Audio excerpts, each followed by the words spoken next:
बच्चों नमः संस्कृताय। आज वार्षिक परीक्षा से पहले लगभग 1.5 महीने हो गया और आप लोगों का रिवीजन और हाफ अर्ली एग्जाम की वजह से वीडियो नहीं भेजा गया था। आज आपके सिलेबस का सबसे अंतिम पाठ सूक्तय है। यही एक लेसन हमने बचाया था। इसमें भी पहली सूक्ति हमने पढ़ा दिया था, उदार चरिता नाम चतु वसुधैव कुटुंबकम्। आज दूसरी सूक्ति आपको पढ़ाना है। लिखा है आक्रोधेन जयेत क्रोधम। बात तो बहुत तीन शब्दों में लिखी गई बात है, आक्रोधेन जयेत क्रोधम, लेकिन इसका मायने, इसका भाव बहुत बड़ा है। लेखक कवि के माध्यम से ये बताया जाता है कि अगर क्रोधम माने क्रोध होता है और जयेत माने जीतना चाहिए। हमें क्या करना चाहिए कि क्रोध को हमें जीतना चाहिए। अक्रोधेन जयेत क्रोधम, यही सूक्ति है कि हमें क्रोध को जीतना चाहिए, लेकिन किससे? यहाँ प्रश्न ये आता है कि किससे जीतना चाहिए, तो बताया गया अक्रोधेन। आ माने बिना क्रोध के, कि मतलब अगर किसी क्रोधी व्यक्ति के ऊपर आपको विजय पाना है, किसी क्रोधी व्यक्ति को अपने पक्ष में लाना है, तो सबसे पहले आपको बिना क्रोध वाला या विनम्र बनना पड़ेगा। अगर विनम्रता आपके स्वभाव में रहेगी तभी आप उस पर विजय प्राप्त कर पाएंगे। नहीं तो वही हाल है कि अगला क्रोधित होगा और आप भी अगर क्रोधित हो गए तो आग में घी डालने जैसा काम हो जाएगा। जिस तरीके से आग में घी डाल देने पर आग की शिखा और अधिक बढ़ जाती है, उसी प्रकार से हमें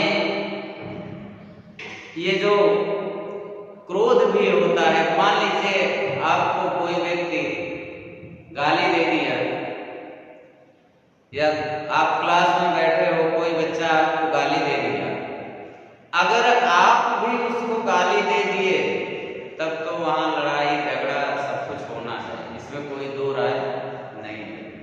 लेकिन बच्चों अगर आप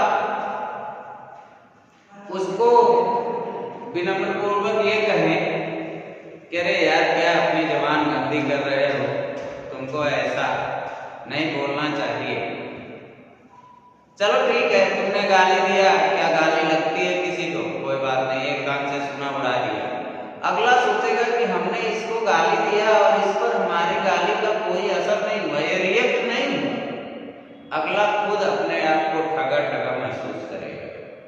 इसलिए लिखा कवि ने किया क्रोधेन जयेत क्रोधम, अक्रोधेन जयेत क्रोधम, कि हमें अगर हमें क्रोध के ऊपर विजय प्राप्त करनी है, नियंत्रण पाना है, तो पहले हमें विनम्र बनना पड़ेगा, उदार बनना पड़ेगा, तब हम अगले के ऊपर संयम नियंत्रण कर पाएंगे।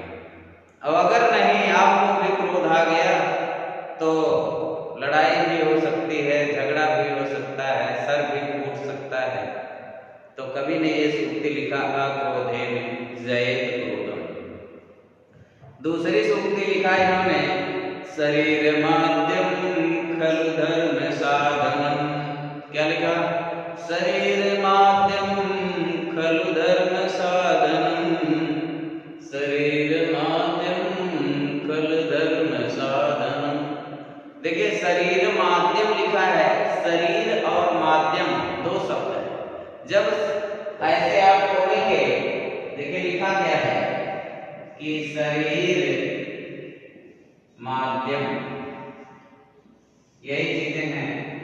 शरीर माध्यम।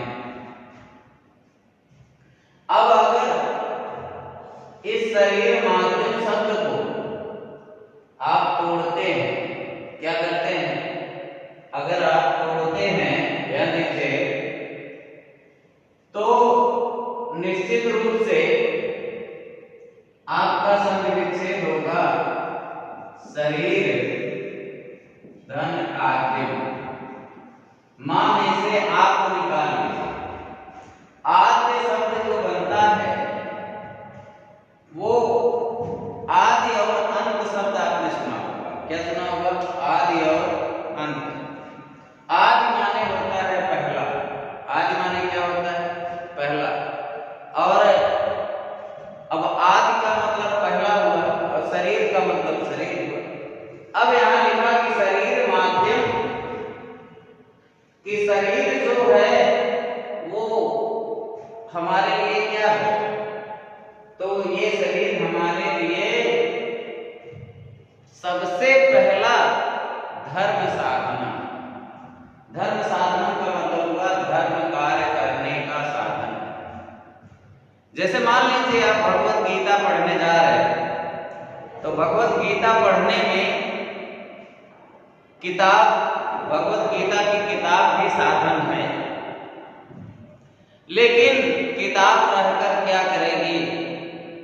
जब आपके आंख की रोशनी नहीं रहेगी, जब आप बैठ करके घंटे उसको पढ़ेंगे नहीं, उस पर चिंतन नहीं करेंगे, उस पर मनन नहीं करेंगे, तब मतलब आप बताइए कि कैसे आप गीता पढ़ पाएंगे, कैसे आप महाभारत पढ़ पाएंगे। तो कवि ने कहा कि कोई भी धर्म कार्य करने के लिए हमारा शरीर जो है वो सबसे पहला साधन होता है।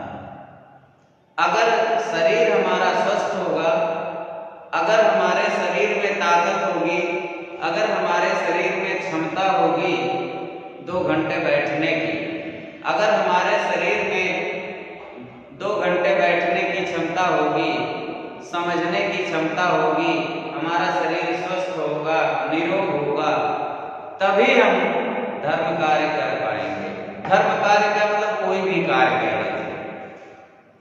तो यहां लिखा कि कोई भी धार्मिक कार्य करने के लिए, और धर्म का मतलब सिर्फ पूजा पाठ से मत लगाइए। आप विद्यार्थी हैं तो आपका धर्म पढ़ाई है, आपका धर्म किताब पढ़ना है।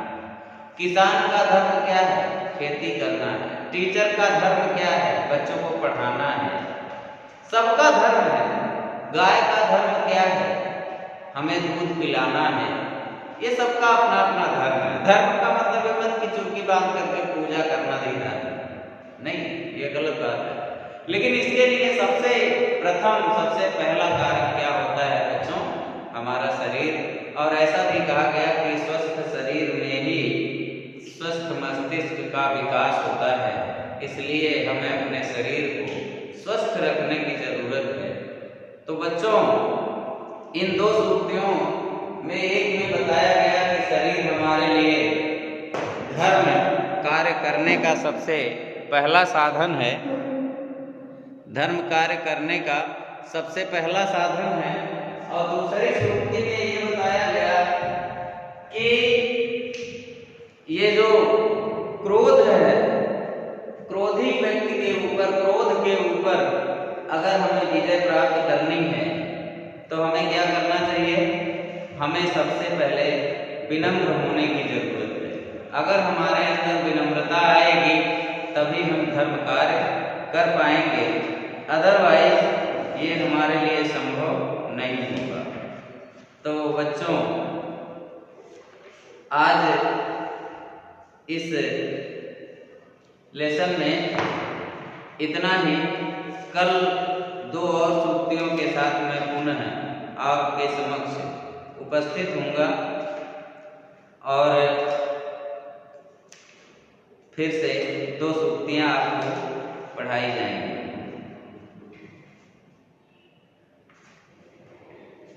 तो आज के लिए बस इतना ही। और